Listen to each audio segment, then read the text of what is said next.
Good morning and welcome to the Rewind Show. Or should I say, it's turning into the Sunday supplement. Yeah, we're here again, Sunday morning, final day in Berlin, England versus Spain this evening. We're going to be chatting about that and much more. And I'm happy to say, at the sports bar this morning is Brent Peters. How you doing, Brent? I'm okay, pal. How are you? I'm not too bad, but I've just noticed, I don't know what Elon Musk is doing at Twitter, but I have just tried to stream live to Twitter at the same time as doing Facebook and YouTube. And I am being told that I've got to have a premium account in order to stream. Is Elon not rich enough that he needs to take some money? What he's doing, he's moving the goalposts as he goes along. Correct. It's all about the money, honey.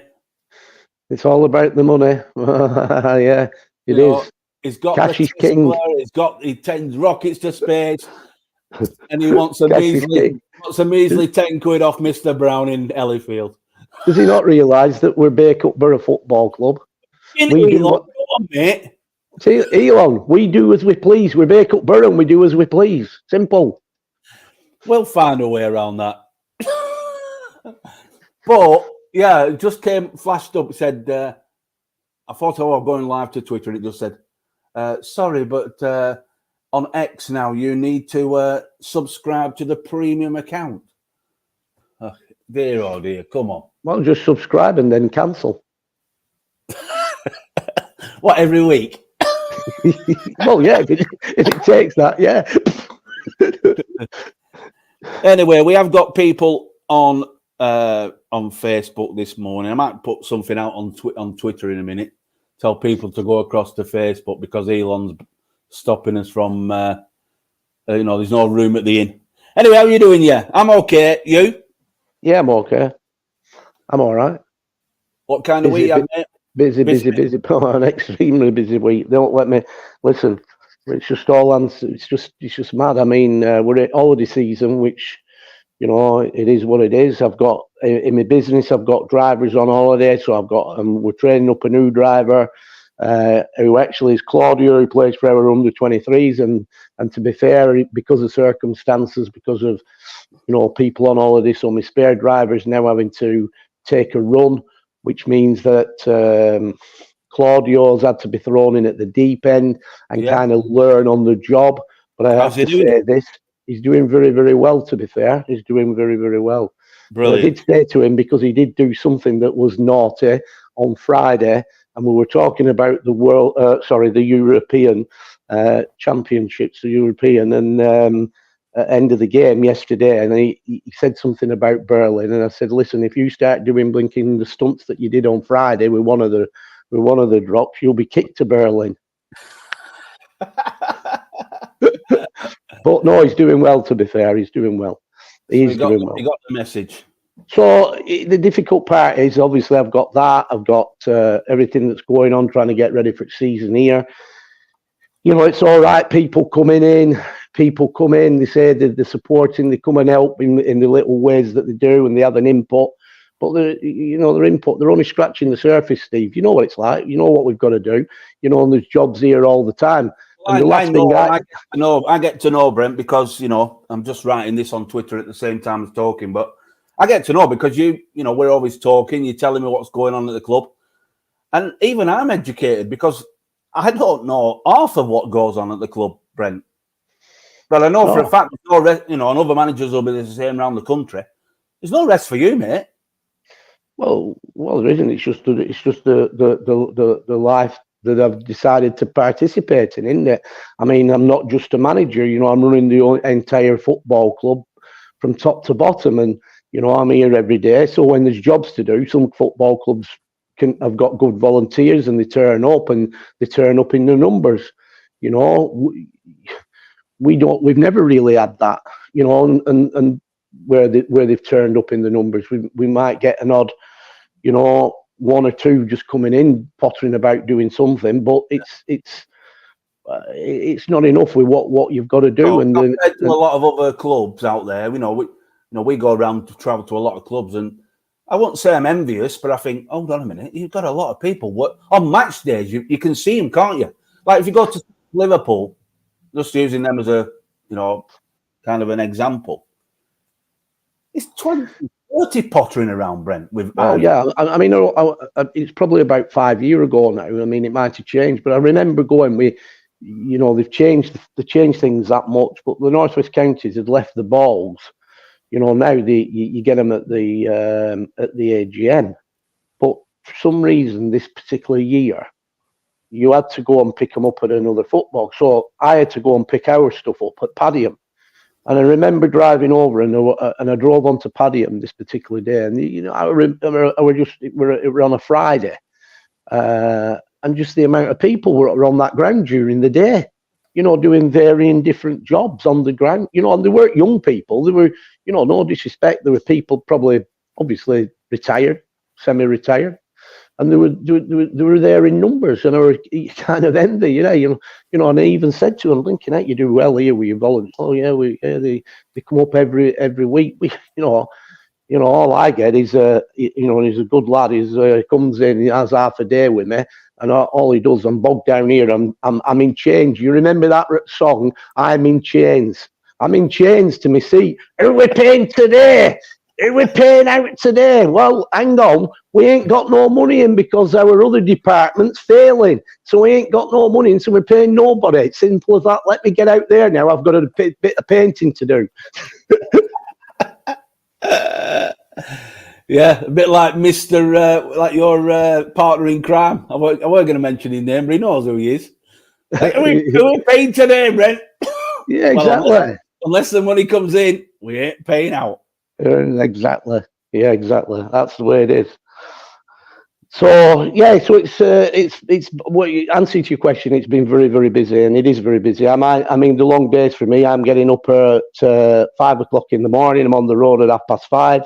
I go down to the depot, sort my lads out, get back here as soon as I can, and I'm on this. I'm on it here, and it's a 7-day-a-week job. So when we come off this show today, I mean, it's raining out there, so there's certain things I can't do today, but there'll be plenty of other things that I can do, and I'll be getting on it in preparation for Tuesday's game here at the Brian Boys Westview Stadium against Chariton. Yeah, our first home game of the season.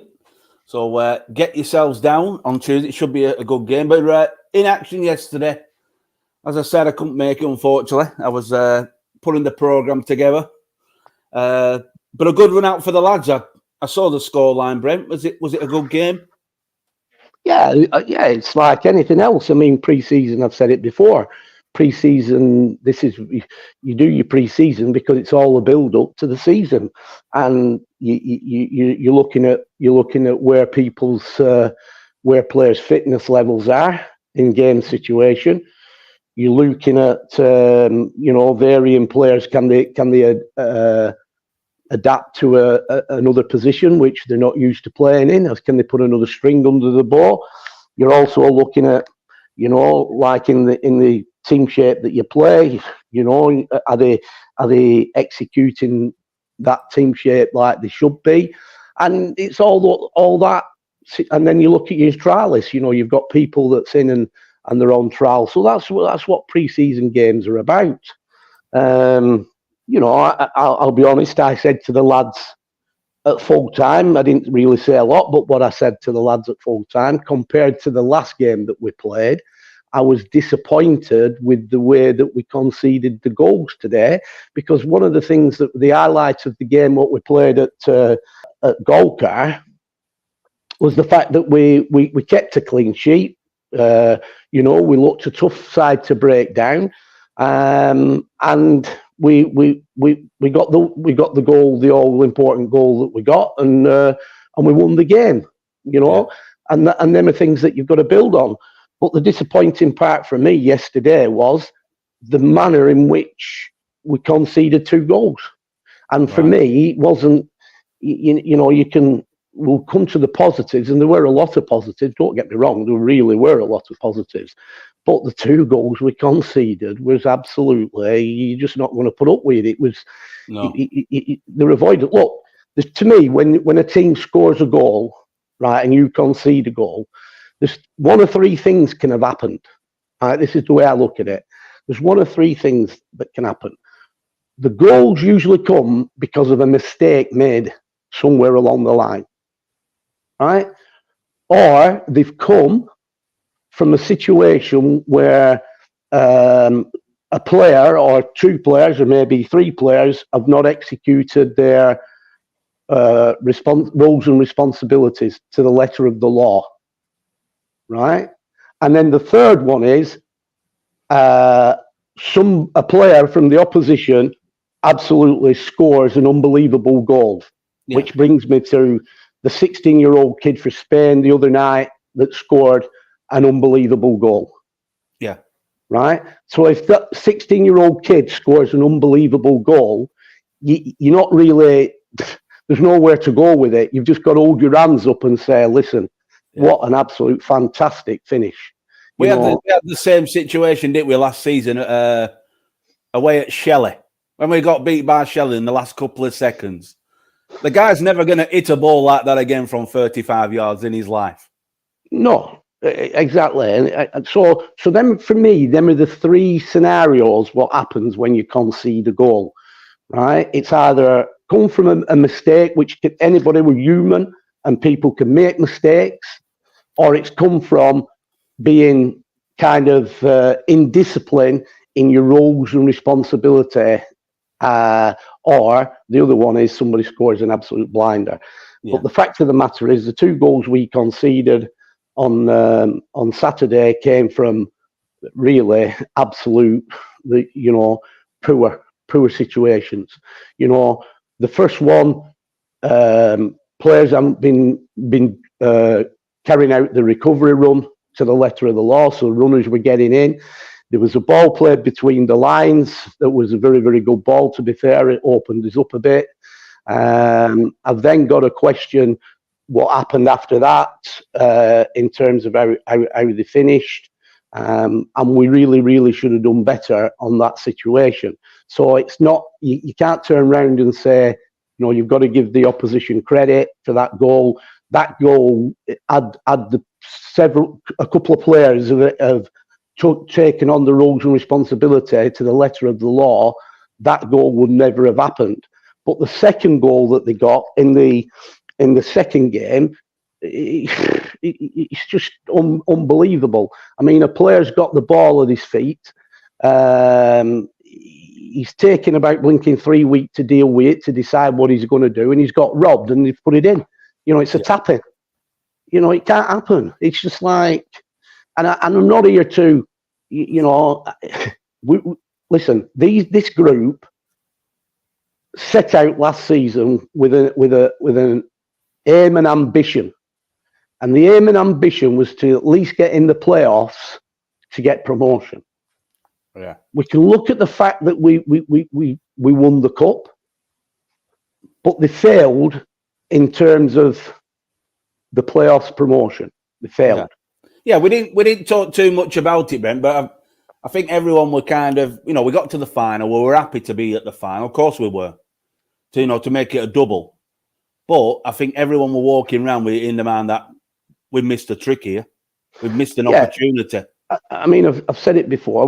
We played 29 games before Christmas, and we were well and truly in the playoffs. We were third in the league. Yeah, we were in a perfect position. In a perfect position. It was what happened after in the new year that made us crumble. Right now then, the group, although there's additions, and there'll be further additions, but the group have come back and they want that mindset. They've got that mindset that they want to do this. It's a challenge for them. But I keep saying it, to win a league, you've got to be mentally tuned in every solitary game. You can't, it's no good turning round, 15 at half time and turning round to the coach and saying, we weren't really at it this first half. We were a bit blasé. Well, I'm sorry, when you're playing teams in the Northwest Counties League, that blasé, that the way that you started in that period, that blasé can cost you 2 goals. Well, exactly, and the game's over with. So the mentality. So it's all right. The coach is saying, like coaching the drills and saying what they should be doing and what they shouldn't be doing. The bottom line is you cannot be blasé. If you want to achieve what you want to achieve, that blaséness goes out the window.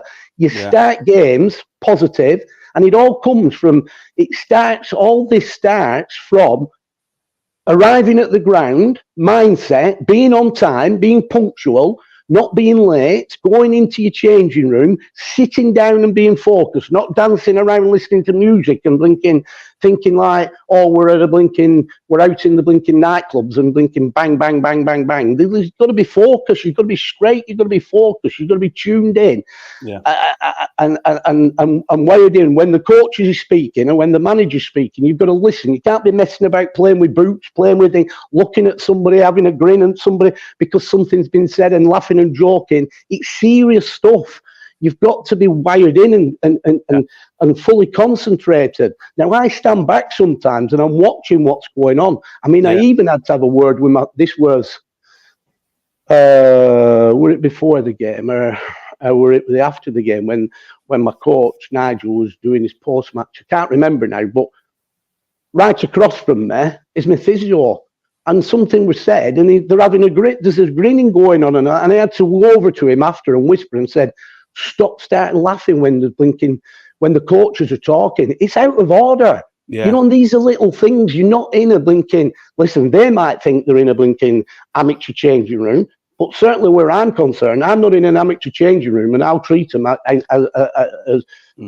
what they should be if they're in a professional changing room. I mean, I got told the tale. I think we've all been in. Go on, you go first. I got told the tale the other day. I'm not going to make a pro club, right? And it's a guy that, I'll tell you, it doesn't really matter. So I got told the tale, Steve Evans. Everybody knows Steve Evans. He looks like he's a character on the sideline, right? But one thing I got told the other day, character or no character, this guy is an absolute model. He's a professional in everything he does. And it happened where this player had come, and he was a player from the pre. And don't forget, this is a club where he's manager at, where he's just gone back in, right? That were on the peripheral or got relegated last year. Now you've got to look at sometimes you've got to look at the situation. Why a club is struggling at the bottom of the league? Why a club? It's not always to do with the players that they're not good enough. Sometimes it can do with the players not being managed well enough in terms of the discipline and where they should be, and getting away with things when they shouldn't be getting away with things. You follow me? Having that focus and that that desire. Exactly. So what's happened is, there's a player who's a proven player, a pro that's been at this football club a couple of seasons, and the meeting time was 9 o'clock. They had to be in for everybody ready for training 9 o'clock. So you're in at 8:45, really? Yeah. So this lad's wrecking up at blinking something like 9:10. So he's shouting. So he's up there looking at his watch and he's screaming at him. Yeah. And he's screaming across an area and he's going, "What time do you call this?" And he's going absolutely, but get this. Oh, Gaffer, I'm sorry. Never mind, you're sorry. Never mind, you're sorry. Get in there. This is what happened last year. This is why you're in a relegation last year, because of people like you not being blasé, not having the right attitude. Yeah? Get in here now. And you tell you now that's the first and last time you were late. Lo and behold, he was there every day after that at blinking 8:20. Of course he were. Well, it's exactly right. So this is where it starts. It's all right, people being footing around players and saying, "Well, I don't really want to step on their toes because I'll get blinking. They'll come back at me." If you want to win, you can't. It's like any. I've been in situations in my life. You've been in situations. You can't carry people if you want to make it to the top. You can't. And it's all about preparation. I mean, look, last season, I'm like an elephant. Don't forget on anything. We had a player last season, as you know, arrives at the wrong ground. How can that be a situation where you've arrived at the wrong ground and it's all part of preparations? So these things can't happen. So I'm saying that preparation for a game of football has to start not just on the training ground on say you train on a Thursday. You preparations. If you've got a game on the Saturday, you prepare right on the Friday. So you're mentally focused. You don't go think, I I finish work at 5 o'clock. I'm going to go in the Bruiser at 5:30, and I'm going to be in the Bruiser, and I'm going to stay there. I've got every intentions of going home at 6:30, but I'm not going home at 6:30 because I met Billy Bunter at the bar. And Billy Bunter at the bar kept filling me with beer. So I've strolled out to that pub at blinking 11 o'clock. And then I woke up, my blinking alarm with missed. I feel blinking rough as anything, and I've got to turn up for a game of football. No, that can't happen. That's bad prep. So you've got to prepare right. So everybody's got to be focused and prepare right. And you know, back in the day when I worked with the late Walter Joyce, he used to always talk about bright minds. You should always have a bright mind. Now, and he's exactly right. So my point, what I'm trying to get at is, you know, whilst there yesterday were loads and loads of positives, there were a few negatives. And I'm, as a manager, I've got to touch on the negatives, not the positives, because the positives, it's like anything. It's like I always say to anybody, listen, if I'm paying you to build a wall for me, I go to the person that can build a wall, right? But if he's building that wall and it's perfect, straight, and it's built correctly, I'm not going to praise him because that's what I'm paying him for, because that's his job. He's building it correctly. The right, it's true though. That's the Roy Keane kind of quote here. No, it's his job. But it's his job. But if that wall starts to go blinking pear-shaped and there's bricks on it bent and all, I'm going to pull him. I'm going to say, look, stay to that wall. It's like a bloody dog's hind leg. That can't be right. So you pull. Then you'll hear players turning around and they'll say stuff like, blinking he never praises us when we're doing well. He'll always give us the negatives. Well, true, right? Because listen, any football club out there are paying money to get results. Right? To get results, you have to be on top of your job. And if you're on top of your job, that's what we expect you to be. If you fail in that department for whatever reason, and you're lacking in that department, obviously somebody, whether it be your boss at work or whether it be your football manager, is going to come down on you and he's going to say something to you. Right? Because obviously you're not doing your job correctly. So that hopefully the next game they'll come and be fully focused and you'll be a dream team. Yeah. And that's what it's about. So when you look at certain situations that happened yesterday, listen, I don't want to come on here and start linking, because you'll pick out who the players were, and I don't want to say who the players were. The players, if they're listening to this, know exactly who the players were. But one of the situations I will tell you, and we got away with this. I'll give you an instance. If you've got a ball that goes back to you and you're the goalkeeper, and you've got a ball and it comes back to you, and you very quickly deal with it and you're sharp and you get it out your feet and then you distribute it, right? That is fantastic, because that is what you're about, yeah? But if you start being blasé and dwelling on the ball and you underestimate the player that's closing you down, and then very, very quickly, that player who's closing you down is quicker than what you thought he were, and you just blinking out. You start rushing then to get your hands on the ball, and then he kicks it away from you into goal. You think, freaking hell, that's a goal. That freaking that's stupid. That right? But we were lucky. We got away with that because the referee, in my opinion, wrongly pulled him up and said he had it in his hand, but he didn't have it in his hand. And it should have been got rid of before that. So my point, what I'm trying to make is, right, that for me is a situation that's blasé. Yeah. But there's what you've been giving them warning signs, aren't you then? Yeah, the warning signs. And so you've got to get that out of the game. And it's the same. We conceded a goal in the second match, right, that we should never have conceded. The ball, again, similar situation. The ball is at a player's foot. It's there. It's there to be blinking either quickly, get a picture in your mind, give it to whoever you're giving it to, go back to the keeper if you need to, or clip it down the line. But don't get caught with it, and don't blinking stick there, and then you get caught with it. You're looking up and then you get robbed. And then they put it in and say goal, and they haven't even worked for the goal. Well, It's unacceptable. It's unacceptable. You know, no manager worth his salt is going to accept that situation. It's not happening. And if you allow that situation to go on, that will happen in a league game. Yeah. and it'll fester and it'll keep going on and keep going on. It can't be like that. But that is the reason, though, isn't it? That's why, pre-season. I know you're not a big fan of the pre-seasons, but I mean, this gives you an opportunity to kind of iron out those issues before the league season starts, Brent, and seeing frailties or weaknesses in your team that need to be plugged. But they'll only get ironed out if they're spoke about and told, and they get addressed. If they're not getting addressed and getting brushed under the carpet, it'll happen again and again and again. And another thing that kind of gets me down, it gets me boiling a little bit, where I hear a comment like when you're walking off and you hear comments and the comments say, "Listen, get it out your system. It doesn't matter. It's pre-season. That's what pre-season's for." No, it's not. It shouldn't be in the system anyway. Why is it in the system?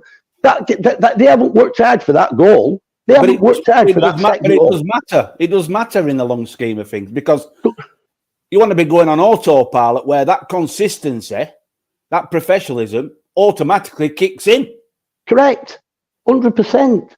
So we're not here to babysit. Listen, I'm not anyway. My coaches can be doing what they want, but I'm not here to babysit players. They get their mindsets right. They get onto it. They're on it. They're sharp. They know what they've got to do. If there's nobody showing, just clip them and force a run, right? But don't give sloppy, cheap goals away. Now, listen, I've spoken enough on that. That's the negative part of it. Let's talk the positive side. So we started the game. What I decided to do, I picked a team like I did at Golka that played an hour's football. The other team played half an hour's football. You follow me? Yep. You can't look into who started in the hours game, because people like Brad Hancock and Scott Johnson never played at all any minutes at Golka for one reason or another. They didn't play no minutes. So for me, they needed to get to play in the team that was playing the hour. Yeah. So I set out with the team that played in the hour. So this is kind of with the team. So you've got I decided to put Brady Boorman. Now let's talk Brady Boorman. We spoke about it. I mean, and this is another thing that Lincoln kind of niggles at me sometimes when I hear a player, because you bring a player into a team and the first position you put him is left fullback. And straight away in the player's mindset, when you move him from left fullback to another position, they go, do you see him as a centre half? I always thought he was a left fullback. Well, hang on, let me stop you there. How many times, how long have you been doing your due diligence on this player? How long have you seen him playing? What makes you think he's only got a left fullback position in his locker? That is just a one-trick pony. Correct. It winds me up. This is the mentality. And I think to myself, blinking, anyway. So I've gone, listen, the kid can play left fullback. He can play all right. Left side centre half. And he can play left side midfield. Yeah. And he's got a bit of a pedigree because he was at Bolton Wanderers. He's versatile, isn't he? He's versatile. So that's, again, the mentality. Anyway, that's another story. So I played Brady Boorman alongside Joey Fallon. And to say I was impressed is an understatement. I was impressed. They linked up well, him and Joy. They were stepping in. They were playing. Composed. It was composed on the ball. Never shirk the responsibilities. They were good. That's what you want. So happy days there. That was a tick. That was a big plus. And then I had like the new player, Toby Azar. He went into midfield and started in that team that played for an hour. Yeah. Again, a massive plus. I mean, he's composed on the ball. He's got a picture in his head. It doesn't seem to be a player who's going to lose the ball that often. I know. Callum Hewitt were talking on the sideline, and Callum Hewitt linked him as a one matter kind of player. No, I'll come a bit better than that, right? Into modern day, one matter were an excellent player, really, really gifted and an excellent player. But you see now how talented and how good Manu is since he's been playing for England. Let's get one thing straight. I've never seen the lad waste a football. No. You know, he's positive. He never wastes a pass. Don't get his pocket picked. Don't get his pocket picked. He's good. He's composed on the ball, and he's got great vision for executing passes that can split defences. Well, we saw the ball from last week.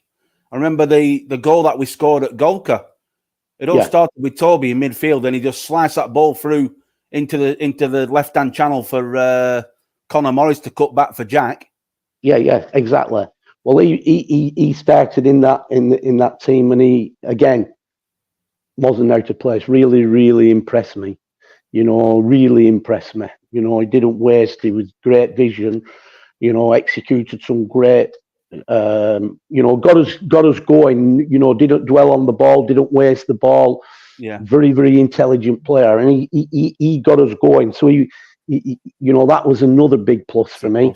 And then the lads up front, you know, Alex Mellor, who I thought was really lively and created a lot of, and it's no coincidence. Him and Toby always do well together when they're playing. And Toby's dropped weight now, and Toby looks sharp and good.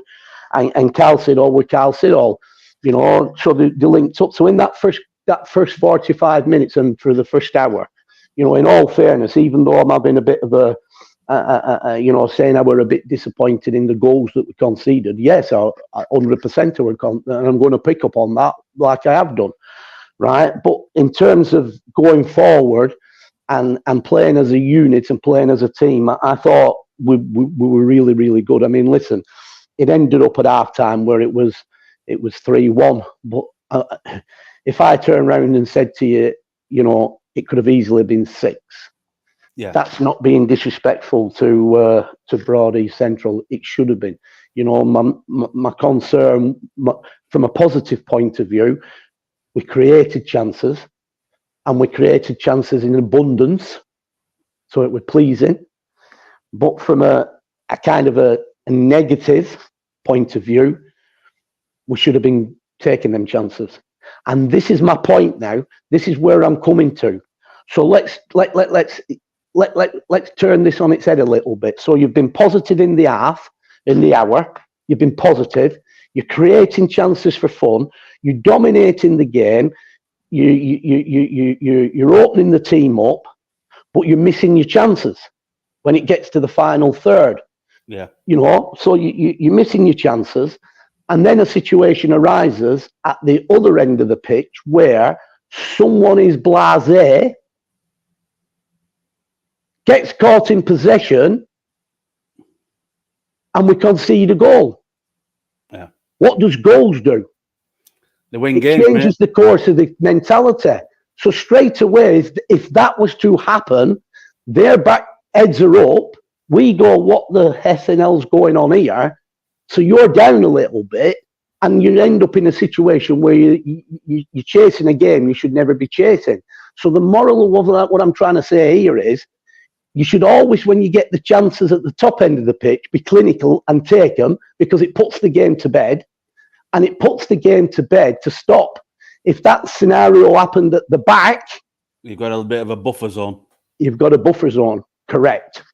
But because what happened yesterday and the way that it happened, you know, and the way the scoring went, you know, we were 2-0 up and probably building up an head of steam and doing well, and then we concede. So it's got to a tight situation then.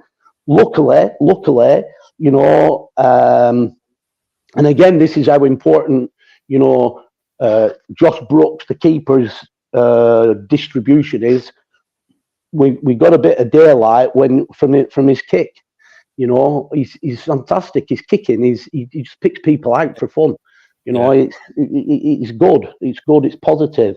So from his kick, Bradley Hancock helped the ball on and found Carl Siddall. And then Carlson all produced a finish. So it gives us that bit of a buffer, where it gives us, so from a 2-1 situation where game's tight, we had a bit of daylight then, so it made it 3-1. So going back to it, in that first hour, when you analyse it, the hour, yes, we dominated. Yes, we played some great football. Yes, we created chances. The negative comes that we didn't actually take the chances, and we've got to be more clinical. We cannot be in situations. This is why sometimes from where I'm sat and I analyse that and I think, you know what, we're creating chances for fun. Yeah, we should be out to sight here. We should be putting them out. We should be putting them away. If we can't put them away, that's where I've got to come in and get somebody who can put them away. Yeah, because that's what it's about. We need to finish. Because otherwise, you take it into a game scenario in the league. You don't want to be kind of cruising. We've seen it before. We're cruising. 75 minutes on the clock, 80 minutes on the clock. We've not been able to finish the chances up the top end. We've let someone in. And then it's squeaky bum time for final 10 minutes of a game when the game should be out of sight. Yeah, exactly. And that really summed up the first hour, really. So there were more positives. Let's get one thing straight. There were more positives than there were negatives. Yeah. A lot more positives. But I'm not doing my job if I don't bring the negatives to the fore, because then negatives need to be turned into positives. Yeah. So I'm not here to knock them. As well, you're creating better players. These players are learning all the time, and that's where you and your coaches come in. Yeah, exactly. So it was 3-1 when we made the change. The players that are brought into that, like I've mentioned, Carl were looking good. Carl got in some great positions. Carl were looking good. Alex Mellor were looking good. Toby Wright were looking good. Toby Azar, fantastic. Great vision, and Brady, slotting in alongside Joy, I thought did well. The other players, did what I'd expect. Ben Langley's Ben Langley. I mean, he does what Ben Langley's is. He's a quiet assassin. He just goes about his job. He's consistent.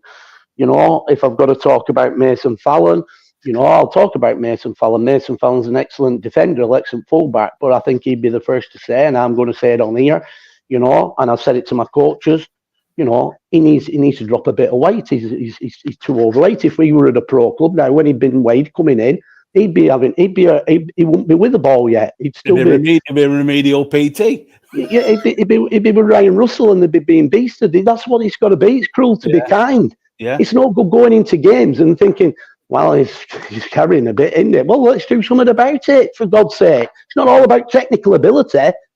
He's got to be able to compete against a freaking rapid winger that's going in behind him, and he's got to get recovery runs in. So he's got to be fit. And then when they put a sub on. Exactly. So you get me? And then you've got situation with Brad. I mean, that's Brad's first game, so his fitness levels weren't where they should be. Because he hasn't, and he's playing catch up. Yeah. But we know what Brad's got though when he gets his head on it. Well, exactly. And then you've got Scott Johnson, the other player that are in there. Again, he's only just.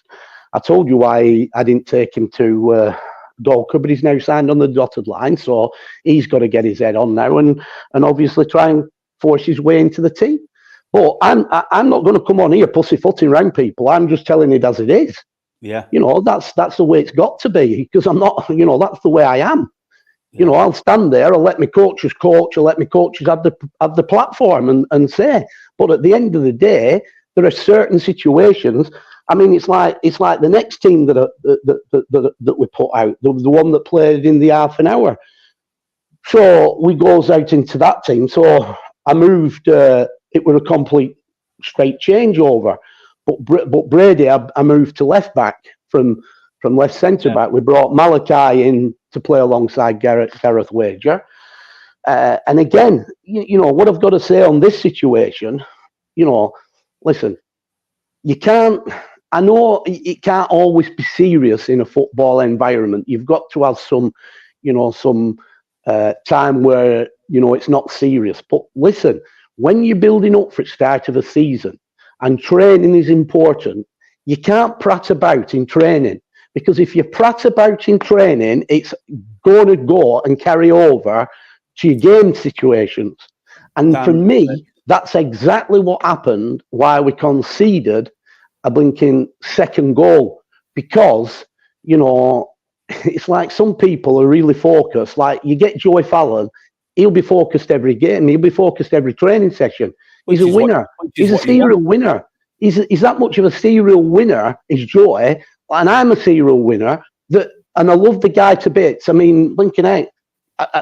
If there were nobody else on a desert island, only me and Joe, we'd get on famous. But there'd be times where we'd be frustrated because we're both winners and we both need to survive.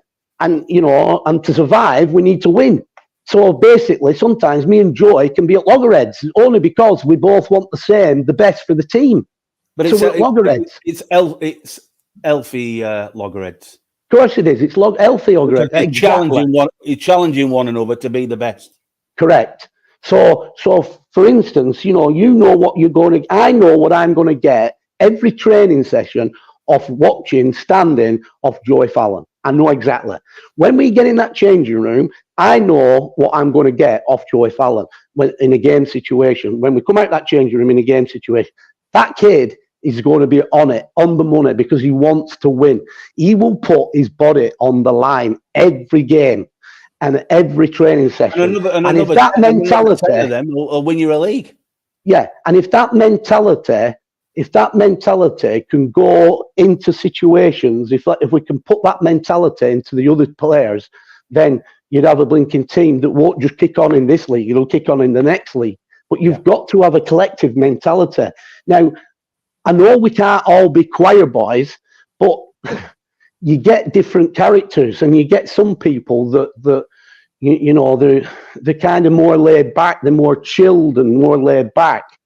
Now, sometimes that chilled, laid back attitude can cost you, and this is exactly what happened what happened yesterday when we conceded the second goal, because that chilled, laid back attitude cost the player. Now it's funny. When he signed last week, I had everybody in my office, right, and I spoke to him. And did different appraisals. And one of the appraisals to the player in question was, you know, listen, you've got everything as far as I'm concerned. You know, you've never really let me down. You've been positive in every position I've picked you. You know, you've never let me down. But you need to stop. You need to start taking things more serious because, you know, it's letting you down. And he agreed. And then he went back out training on Thursday, and he hadn't been out there that long when I heard Nigel giving him a right rollicking. Yeah. Right. So obviously, you know, he's got to smell the coffee at some point, right? And then he's gone into the game in the second game, and again, he's created a situation that should never have been created. So my point, what I'm trying to get at, the point what I'm trying to get over at the end of the day is mentally, you know, he can't do that because them situations, he's letting the team down. Yeah. You know what I mean? Even though it's a pre-season game. So that's how we conceded the second goal. It should never have happened. Should never have been in that situation. And he needs to get that. And any player, not just the player I'm talking about, need to get them situations out of the system. So going back to the team that played in the second game, you know, I mean, because of the numbers, and it's all about getting game time. And when we put Ellis Hill at right fullback, he's not a right fullback. He probably never played right fullback, you know. And if I'm being honest, he's predominantly left-footed. But it was important he got minutes, and we weren't just making him a bit part player. And you know what? I thought he was really positive. You know, even though he was playing in a unfamiliar position because he's a midfield player. You know, I thought he had a lot of touches of the ball, and he did well. It was a positive, even though that's not his position. We brought in Callum and Michael Gervin and Tomo came into the reckoning. So Callum Hewitt came in, but very quickly Callum Hewitt went out of midfield and went on the back line alongside Wager and we moved Malachi back into midfield. And to be honest, I mean, it's something that Nigel's been said to me for quite a bit. He fancies Callum playing at centre half. So we have in the training games, we've had a look at it. And then like I said yesterday, we moved him yesterday to go alongside Wager. And he didn't disappoint. When he went there, he gets on the ball, he's comfortable. Yeah. But it's not just about getting on the ball and being comfortable. Let's be honest. It could be your next Steve Gardner, Brent. Well, he could be 100%. But He's got that kind of characteristics, hasn't he? Yeah, he has. But it's like I'm trying to say. What I'm trying to say is, in fairness, is that it's all right. I hear it all the time. Coaches, even in the modern day, coaches, it's like with goalkeepers. He's got good feet. He comes out on good feet. But when it comes to saving goals, he's bloody Calamity Jane. Yeah, and what's a goalkeeper for? Save it bloody ball. You get there. Think, but what game are we watching here? Hang on. The goalkeeper's here to blinking shot stop and save goals. He's not coming out to be an extra bleeding centre back and good with his feet. And he's got great distribution. But that's the mentality in modern day today. He's got great feet. Well, it's the same with centre halves. He steps in, he plays, and he plays. But hang on, can he defend? On a mud bath. You get there. I'm thinking, can he defend? I'm more interested. Yeah, I like the fact that he steps in. Yeah. But when it comes to the crunch, can he read the situation? And can he go tight on a man? Can he be patient? Can he jockey into a situation where he's going to go away from goal? Give me a Jack Charlton over Franco Baresi any day. You follow me? Thou shall not pass. So yeah. Michael Gervin came in there. Michael's the captain, but I'm going to say it on here, and I've got to say it. Michael's got to step up to the plate massively. When you look at Toby Azar, what he's doing. I mean, the saving grace for Michael at the minute. The saving grace is we haven't got his international clearance through. Yeah. So we can't play him yet. We can't really sign him yet. But isn't this the reason why you've signed these players in certain positions, Brent? Exactly. We've spoke about it, and you said, listen, I don't want to upset it. It's a very fine line. I don't want to upset the balance. We don't want instability. And you've just cherry-picked these players. You've only picked like 4 or 5 new players where we've seen teams are going out getting an entire squad. That's never been your forte, though, has it?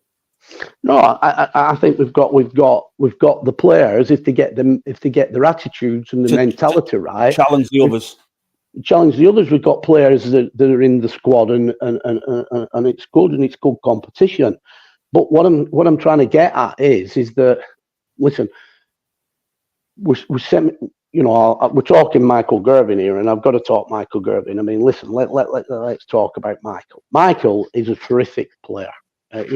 Vision, opens the doors. If I've got to be a negative on him, he takes too many touches when he could look he could look a lot better player if he restricted his touches. Yeah, doesn't need to. But he's excellent, and he's got excellent vision. When Michael has probably in different games, he's usually probably coming from. We get a backlash from his job, and we've got to. These are things that the supporters, and everybody's got to realise, because some people have got jobs that are quite relaxing and not as intense, and then you've got other people that have got really, really intense jobs that. Got a lot of responsibility. And I think that is the situation with Michael, because when we've trained on a Saturday, and because we're training Saturday morning because it suits the majority of the squad, Michael struggled to get there because of his responsibilities at work.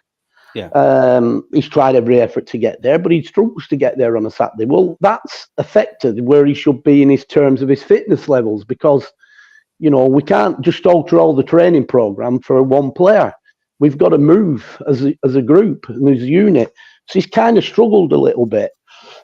excuse me. And then when you've got like night matches, I've seen it before with night matches, when he's rushing from Trafford Park to get up to Bacup and he's rushing around and everything. Again, he's had a it's like long hours. It's like what I've been witnessing, these last few weeks when I've had to go into the depot. Normally I don't see them times in the morning, 5 o'clock, and I'm still working at blinking 7 o'clock at night. And then when it gets to 9 o'clock, you're blinking sat at home and you're trying to focus on football that's been on, and then you drop into sleep. Yeah, you've got no energy. You've got no energy. So we've got to look at them situations with everybody, not just with Mike, but I'm just talking about Michael.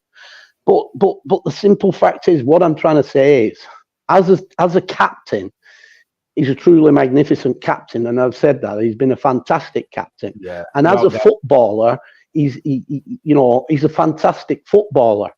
But it's like anything else; it doesn't guarantee him being in the starting lineup as a captain. Equally, like I've said before about contract players, people who sign contracts, it doesn't guarantee them being in the starting lineup because they signed a contract. It doesn't guarantee them. The only thing that will guarantee people a place in the team is performances. And I don't care if they're contract or non-contract, and I don't care if the captains are not captains. That's the way it is with me. It's all about performances because, consistent performances gets us consistent results. Consistent results get you up into where you want to be when it comes to the business end of the season. So it's not an old friends act. It's not it's not an old friends, all pal-palism, we'll pick our mates. It can't be like that. Well, it can't be, can it? Otherwise, you're not going to have any success. Exactly. So that's the way I've got to be. But, when I look at, the way that Toby Azar plays, and you look at the way Michael Gervin plays, they're very, very similar players. They open doors. They're creative. Yeah. And what I'm trying to say is he's going to be pushed all the way, and that's brilliant. Well, it is brilliant, but my question to you would be, asking from a kind of journalistic point of view is, in your head, is there room in that team for two creative players? Not in the way that, not in the. Listen, I always look at it this way. You can't have three creative players in a midfield. In a midfield central, you can't have three creative midfield players. I'm sorry, you can't, because at some point you've got to win a ball back. When you've got the ball, it's beautiful, it's great, it's sexy football, fantastic. But when you lose the ball, who's the bleeding hell's who's going to win the ball back? Yeah. You follow me? Yeah.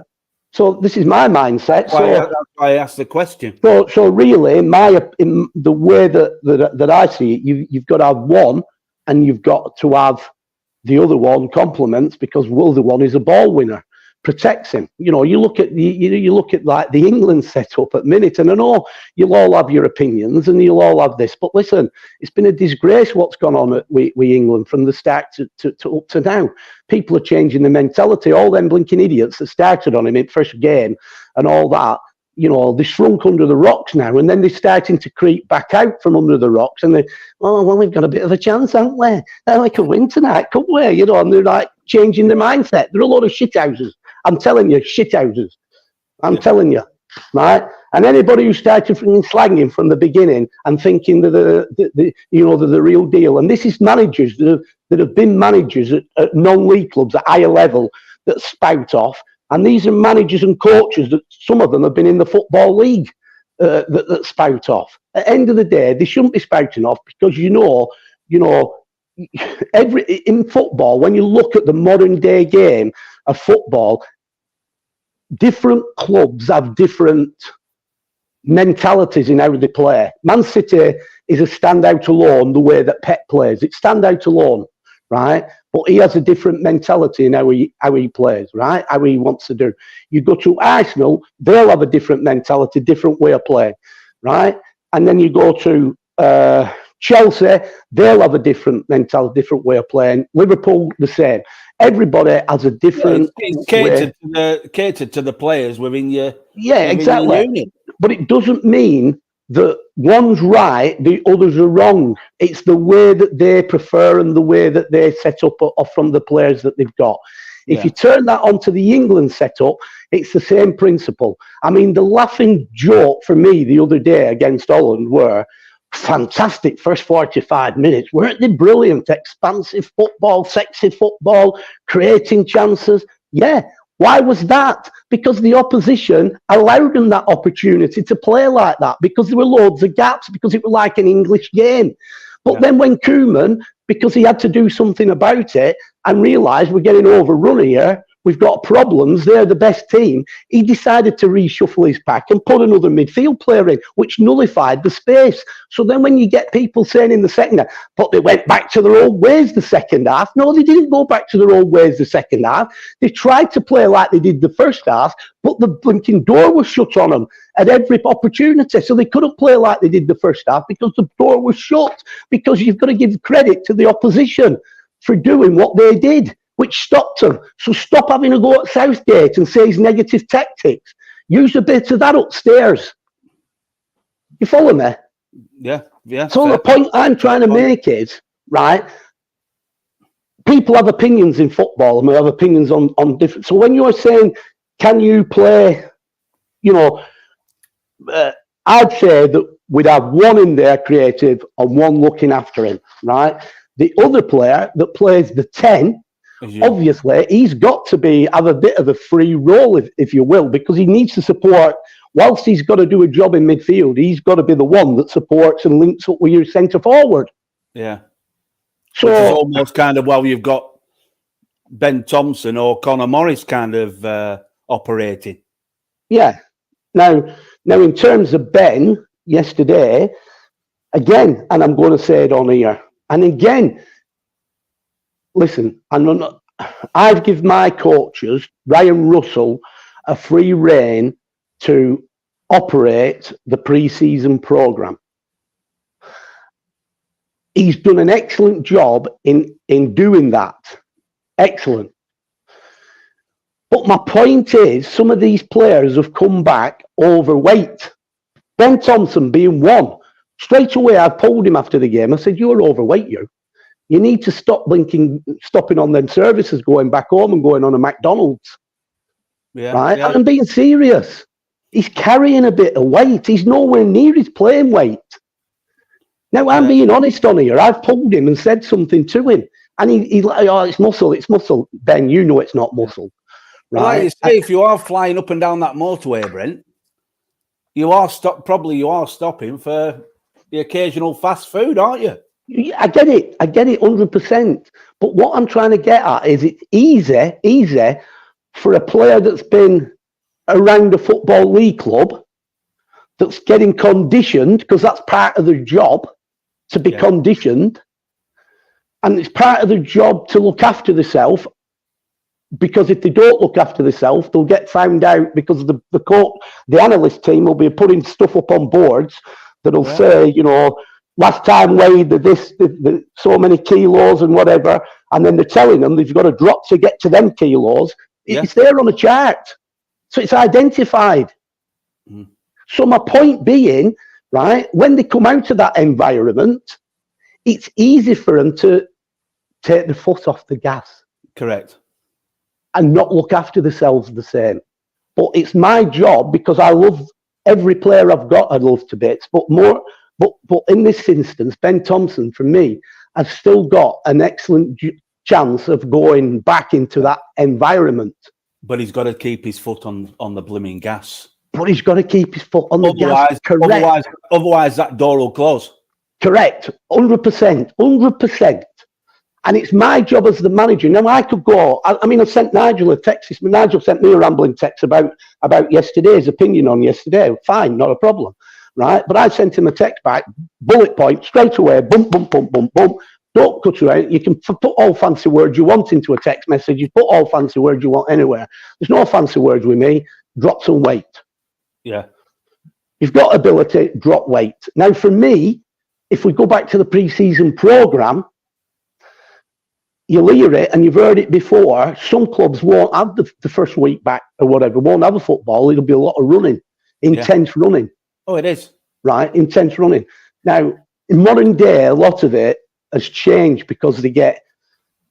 I mean, some of these players, and they never lasted with my pre-seasons. You start talking to some of my former players and tell them about my pre-season programs and about what they're going. Listen, they were fit lads, right? You ask Damien Morans of the world and Nicky Taylors of the world, right? What my pre-season were like. What I'm trying to say is, you've got players that at minute are lacking a little bit of fitness and they're overweight.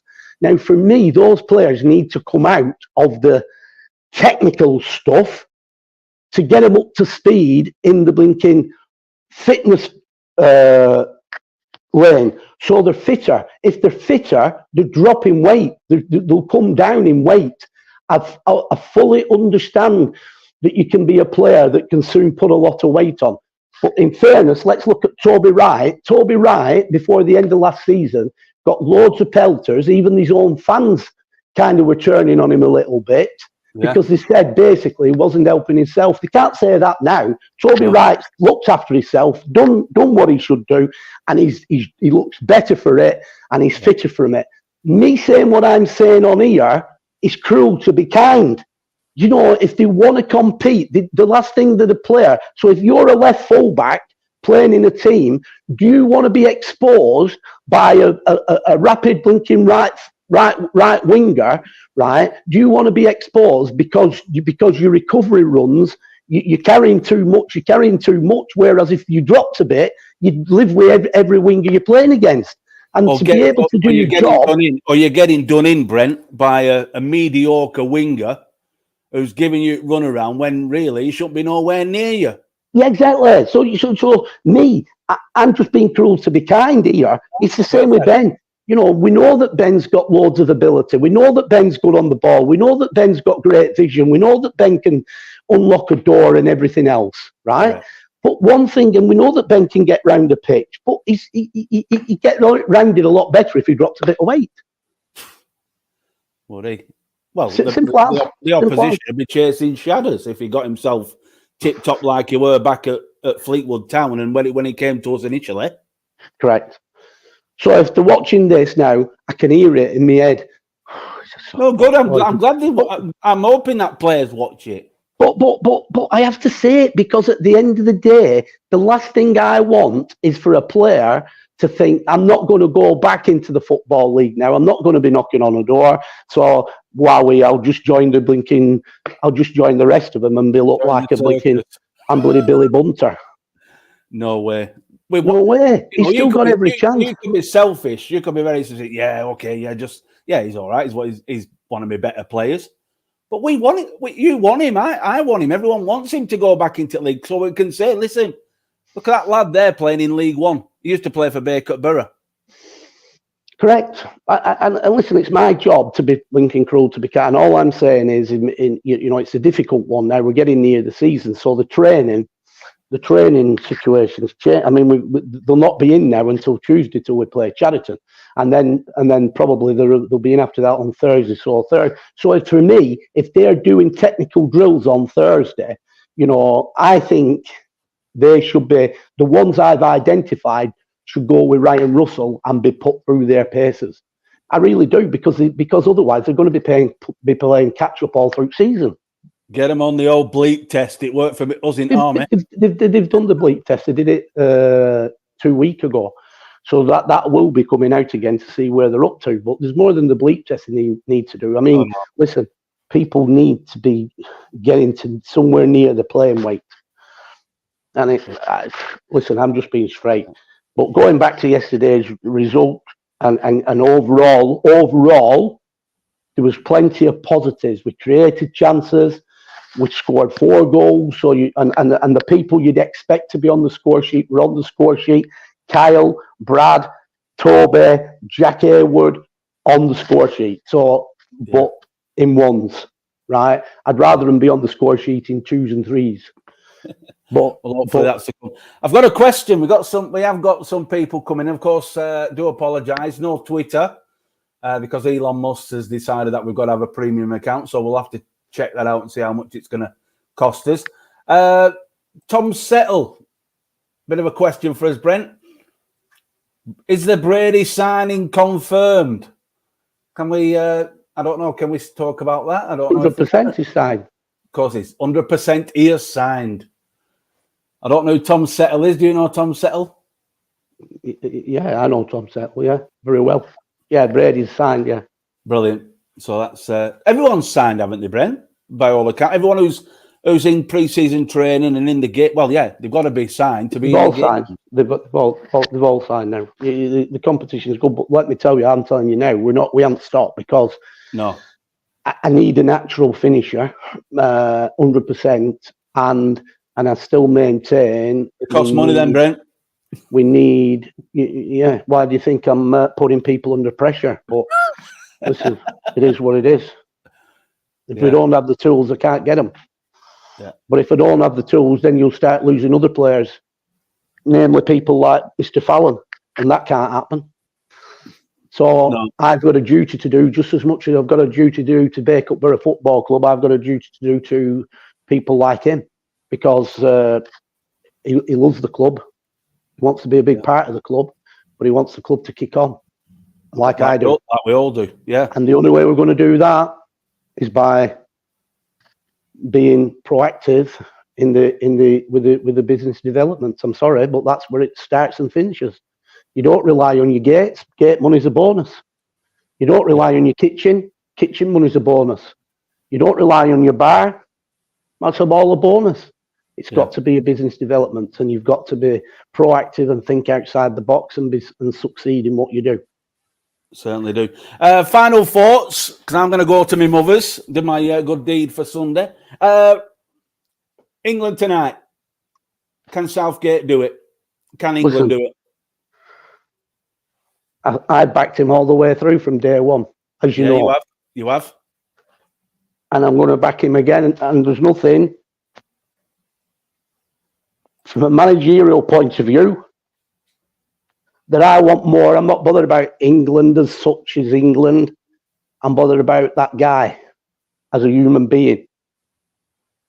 He's got the best record for England, whether people like it or they don't like it, whether people think it's right or it's wrong. He's had the best record. He's got further than any other manager in my lifetime, apart from obvious Sir Ralph Ramsey, that won the '66 World Cup. If he wins it tonight, what can people say? Can't say anything, can they? He fully deserves what he'll get coming his way. Sir Gareth Wager. So Sir. Well. Yeah. Well, that's another one. Yeah. You know what I'm saying? Yeah. He deserves everything that's coming his way. He didn't deserve the crap he were getting. He didn't deserve the blinking beer being thrown at him. The pot or whatever, the plastic containers. He deserved anything like that. He's had a lot of stick, and he's had a lot of stick from probably people. Stick from people like me or whoever. Joe Bloggs. That's going to be water off a duck's back. But the criticism he probably is going to take more is the criticism he's had from the likes of Alan Shearer and Gary Lineker, the pundits, his counterparts. Well, yeah. But equally, there's people in the game. I turned around and said it a couple of weeks ago back on the show. Curtis Woodhouse, been a boxer, think he's punch drunk, he's trapped, thinking, but it's opinions. But you've got Curtis Woodhouse that was a good footballer and played at a decent level, and then you've got him who run our show. What's he called? Played at Leicester. What he called? He run our show. The other player. He's got a double barrel name. We mentioned it a couple. Fletcher. Taylor Fletcher, right? He's been on and he says something but he's been in and played at a good level, better level than Curtis Woodhouse. So you see, you get conflicting. He talks more sense, right? Did Fletcher than what Woodhouse talks, right? And it's wrong, is that? Because when you look at it, it's like tonight. Somebody said to me yesterday, "What do you think?" And I said, just get used to it. It won't be. Listen, England aren't going to come out against. I'll be amazed if they do. They ain't going to come out against Spain and start leaving gaps everywhere. We know what England under Gareth. They're going to be in there. They're going to be hard to break down. They're going to be solid. It's going to be a bit boring. It's not going to be exciting. It's not going to. But you know what? When it gets to 90 minutes and they win 1-0, or they get to the blinking 120 minutes and they've gone through and it goes to penalties and they win on penalties, who cares? It's all about winning. It's all about the history. It's all about what's on your thing. I said it on here the other day when we've done 2 back-to-back cups. You look at the honours list in the North West Counties League in years to come. You know, the last 2 years, Bacup Borough are there well and truly fixed in the honours list of the North West Counties Fort Law. There's several clubs out there in the North West Counties that's finished higher up the league than us, that's finished done the double over us, but they're not there when it matters in the honours list, and that's what we're all playing for. At the end of the day, let me give you some credit though, Brent. We're pretty good to watch. England haven't been good to watch, have they? Well, that if you take the levels, we are good to watch. But if you take the levels, that's because the opposition that's playing against us leave gaps, and we've got players that can exploit them gaps. Yeah, it's a game of chess. Whereas at the top level, higher you go, it's more difficult because they're more educated and they won't leave you them gaps, as we proved, in the semi-final with Koeman. You know, in the first half, he let his guard down, and England were absolutely destroying him. But as soon as he tightened things up, it was a different ball game. It certainly was. But I honestly believe we're going to do it.